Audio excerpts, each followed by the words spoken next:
Okay, here Hello, we are. everyone. Welcome back to another episode of Marvels of Science with us. So, we're going to talk about what today, Colin? Immigration, basically speaking, which is a Okay, timely topic given that the World Cup's ongoing.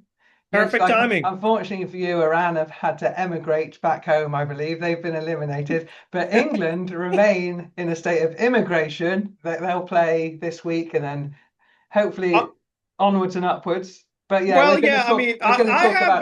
I have been an avid France fan since Oh, yeah, okay, yeah. 1997, and I know that we're going to be on the finals. That's for sure. Okay. England will probably end up fourth.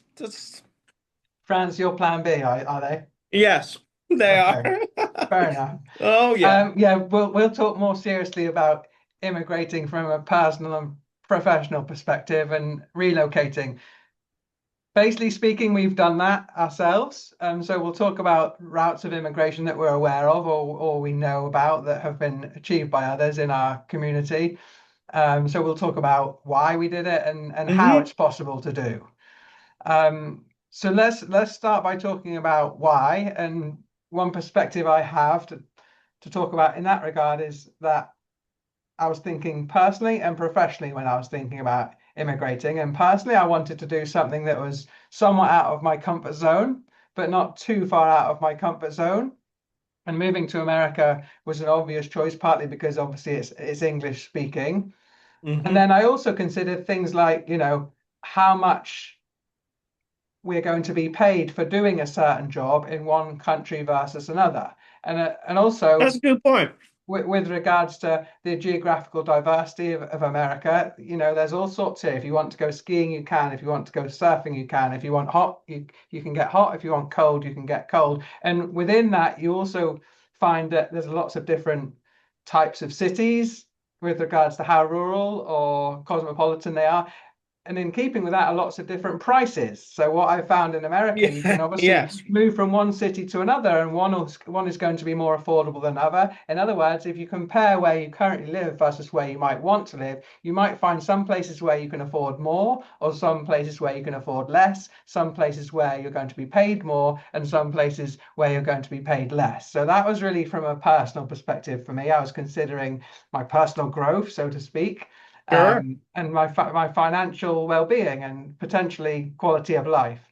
And then professionally, from my perspective, I was also thinking about opportunities for growth and potential for moving from one place to another that may or may not have greater levels of funding available. Now, of course, Hmm. that's somewhat of a complicated situation at the moment, but generally speaking, America is well funded with regards to science in comparison to a lot of other countries worldwide.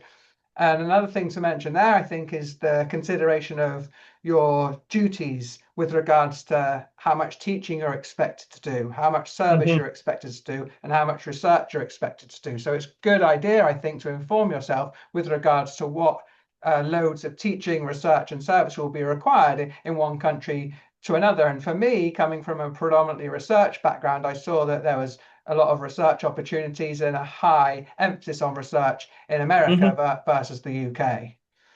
So they were basically my initial lines of thinking that's why I decided I want to immigrate, and here I am to this day. How about you, Cheyenne? Oh yeah, well, I mean, a lot of similarities are there, obviously, personal growth, and then having better opportunities for research. I mean, it's a fact that the research enterprise in the US is one of the best, if not the best in the world. The Mm. funding is there, infrastructure is there, the cutting edge technology is there. And then the most important thing is access to reagents and access to what you need for doing basic science. I mean, a lot of the companies that create the stuff that we need to do cutting edge science is inside United States, or they have operating headquarters inside the United States. So accessibility to reagents for doing good science would be another thing.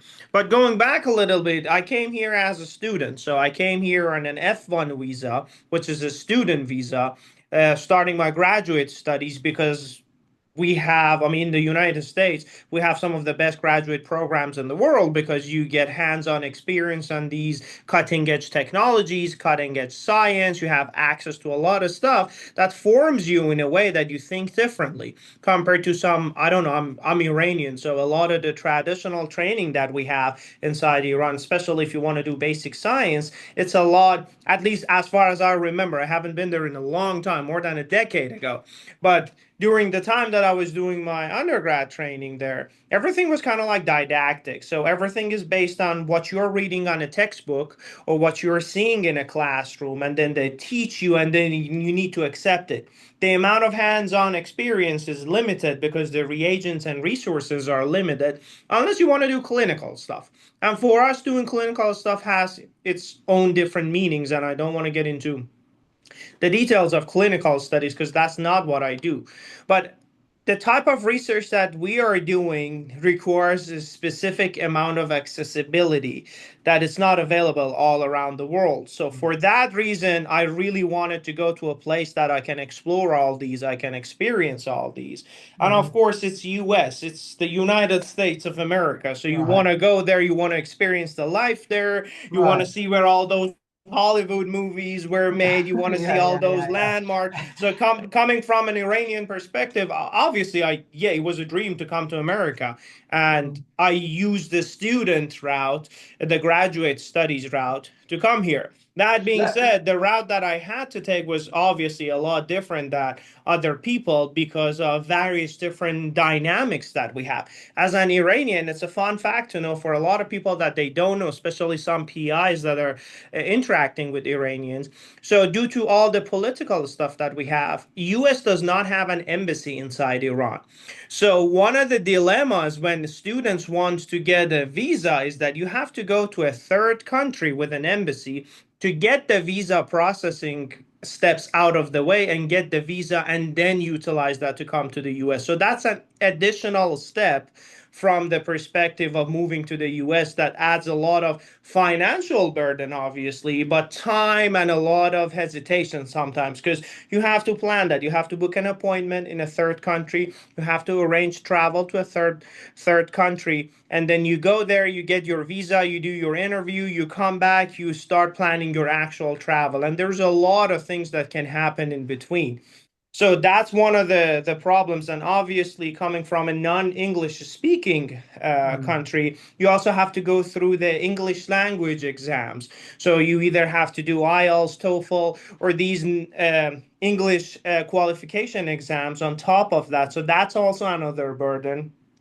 And this is less these days, but back in time, a lot of graduate program would ask you for like a GRE exam, like a graduate record exam, the score that kind of measures your quality of training in a world global scale in a sense. And if you would be below a particular score, you could not apply to the program. It's equivalent of MCAT right now for a lot of medical students. But now less and less programs are requiring that because it's literally a redundancy Mm. at this point. Let me follow up then by asking you, because you alluded to it a bit there. In terms of cultural differences between your home country and America, was that part of the reason why you wanted to immigrate? Because to be quite honest, England and the US are not too dissimilar with regards Hmm. to the culture, whereas people moving from other countries might find the culture in America more or less appealing. So in terms of not your how you immigrated, but your why you immigrated, was the cultural differences anything with regards to how you were thinking there? Well, absolutely, because you're coming from Iran, there's a lot of moving parts. There's a lot of points that you need to take into consideration. Coming from a completely different governmental system, cultural system, a lot of the stuff that adds to your pressure growing up or adds to the pressure of evolving as a professional in a professional perspective, in a Mhm. sense, are different when you're comparing it to a United States system. Because when you come to the US, everything is kind of like merit based.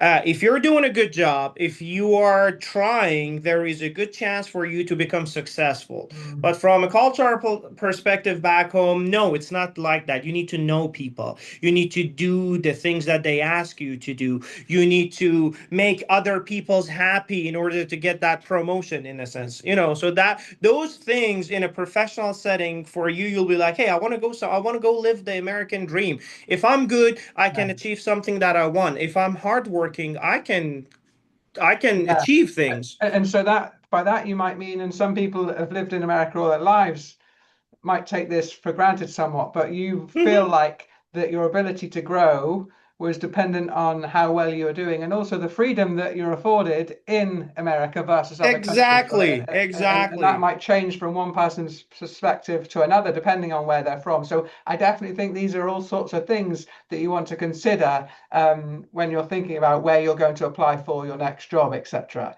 Exactly, exactly. And That freedom, so many people take it for granted.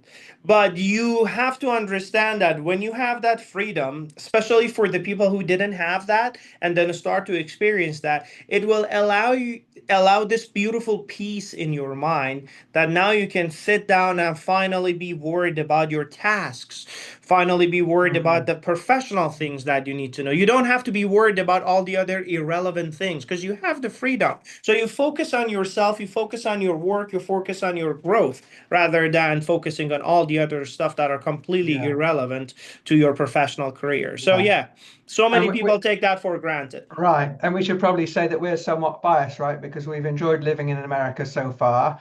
Through Point that. being, not no country is perfect, and maybe we'll talk about this in more detail in another video. But of course, there are cultural differences. Some people might Sure. like them, and some people might dislike them.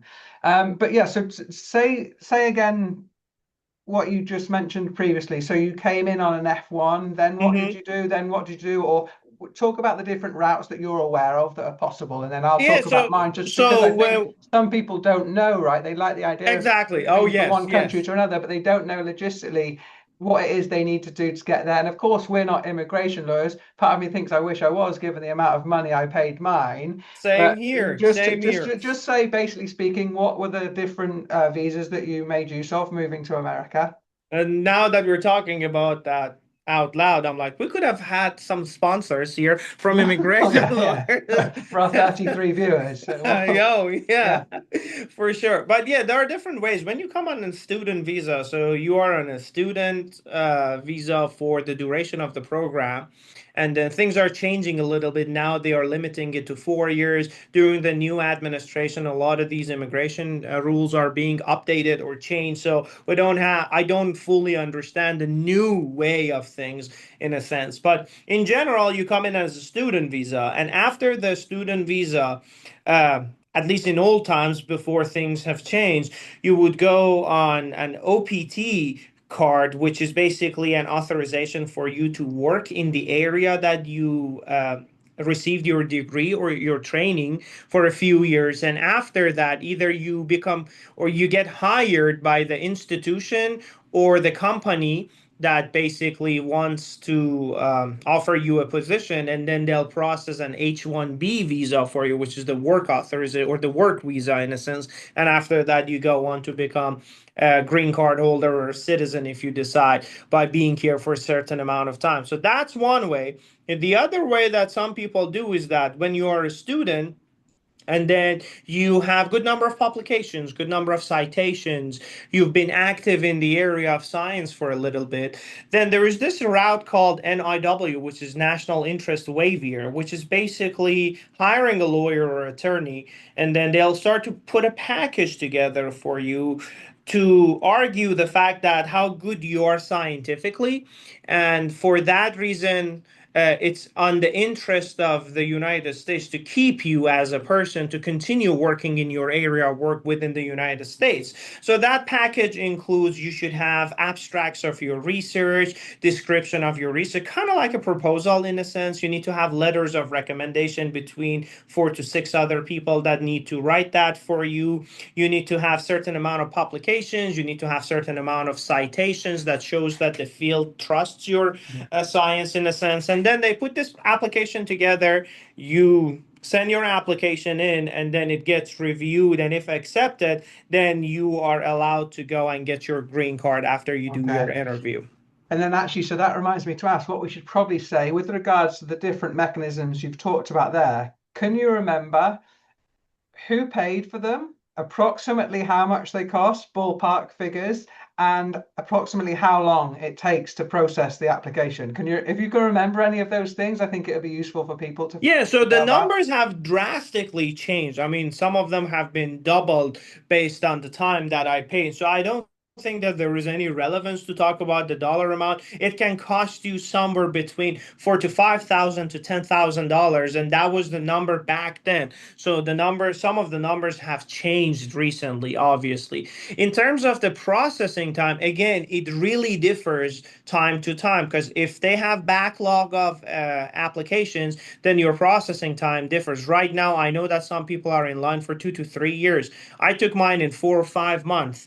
My processing time was much, much shorter than what is going on right now. And again, that processing time ties back to the country of origin.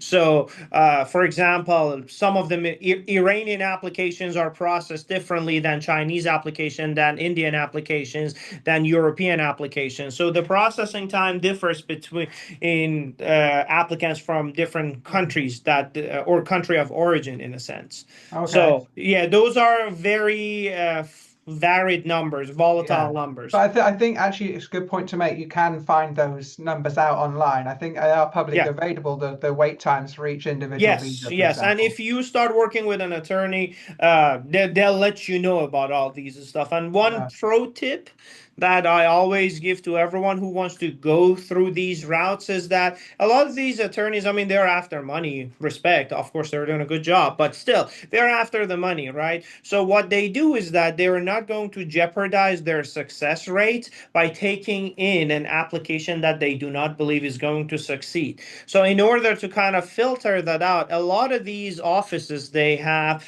some sort of like um application assessment thing that they do for free, and then they look at your application. You can contact them, they'll send you a form that's kind of like a pre-screen situation. They look at everything, there's like particular questions and information you need to provide, and then they go through it.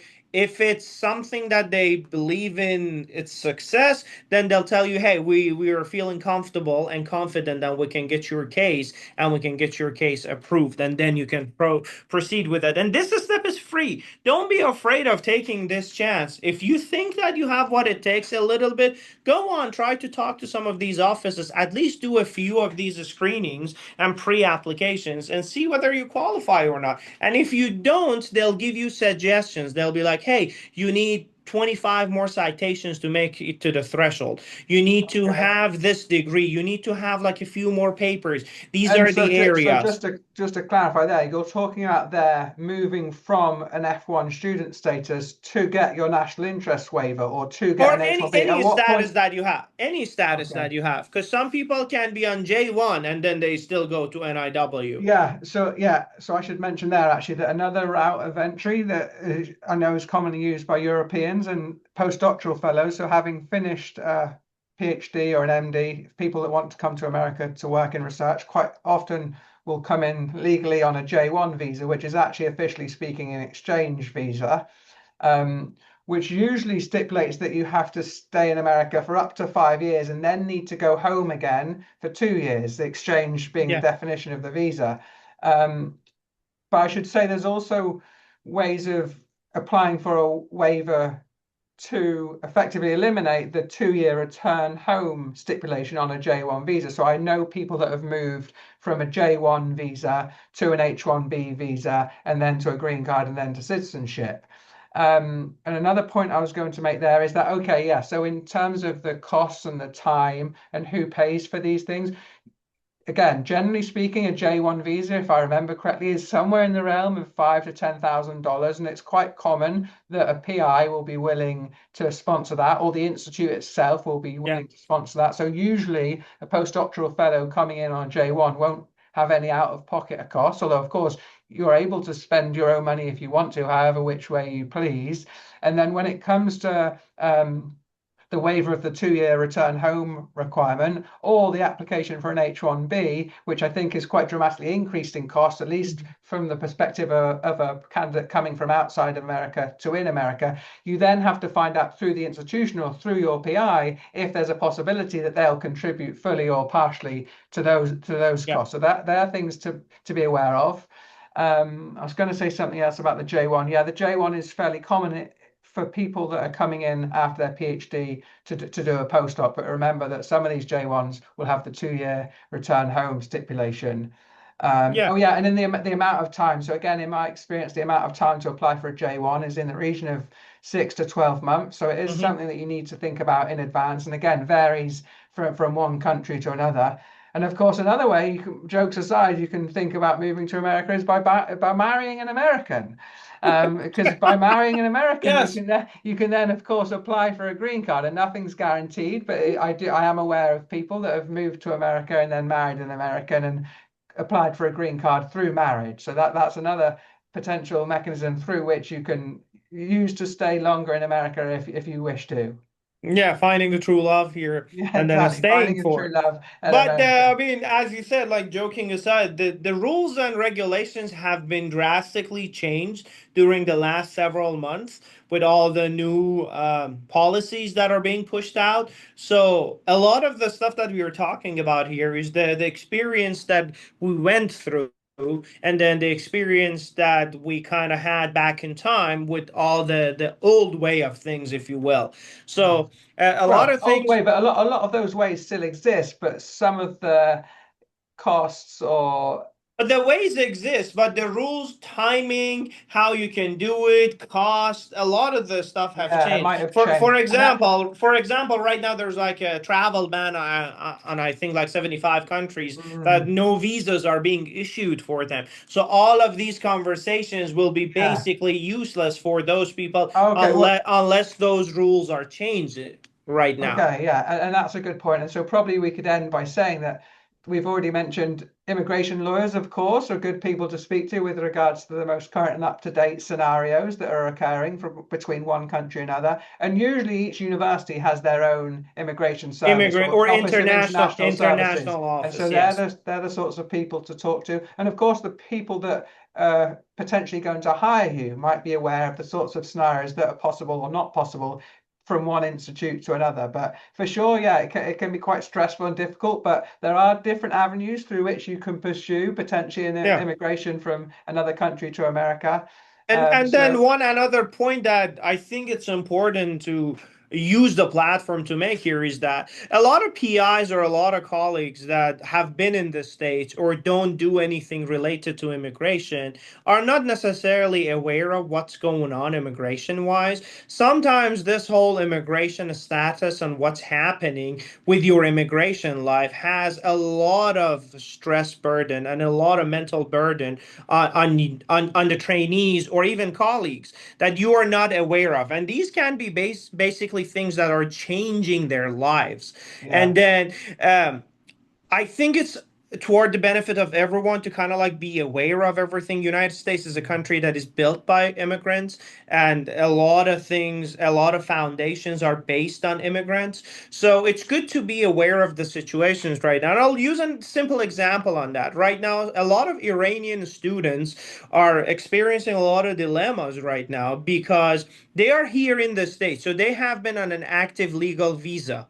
Okay, but they are finishing their training, and because of the ban right now, and because of the pause of the processing that the policies have been implemented on Iranian applications, they cannot proceed to the next step. So they are finishing their training, they are ready, and they are legally ready to go to their next step, either going for an OPT, going for an NIW, anything that we talked about. But because there is this pause from a political perspective, there is this pause on their application, they're kind of like in limbo right now. There is nothing that they can do.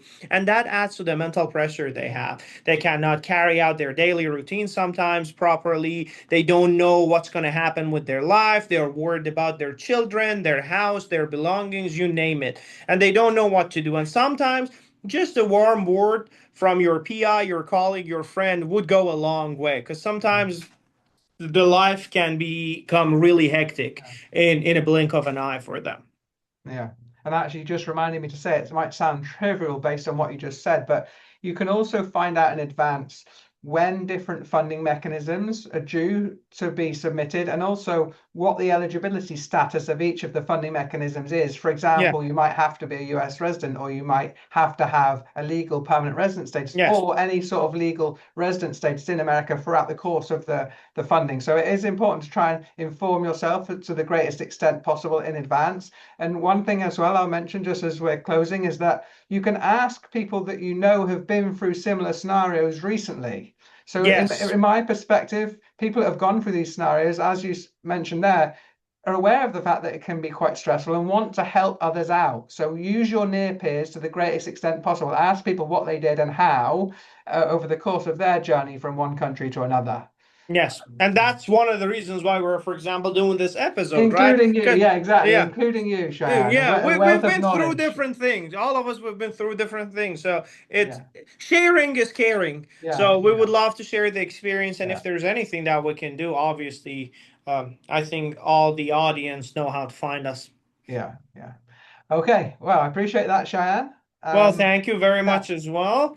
see you again next time, and hopefully we'll see some of our viewers too. Yes, absolutely. And as always, do not forget to hit the like, share, and subscribe because that matters. Here he is, the man of the many marketing ploys. Oh, yes. All Oh, right, yes. all right. All right. Well, cheers, See you, everyone. see Thanks you. for watching. Bye. Bye.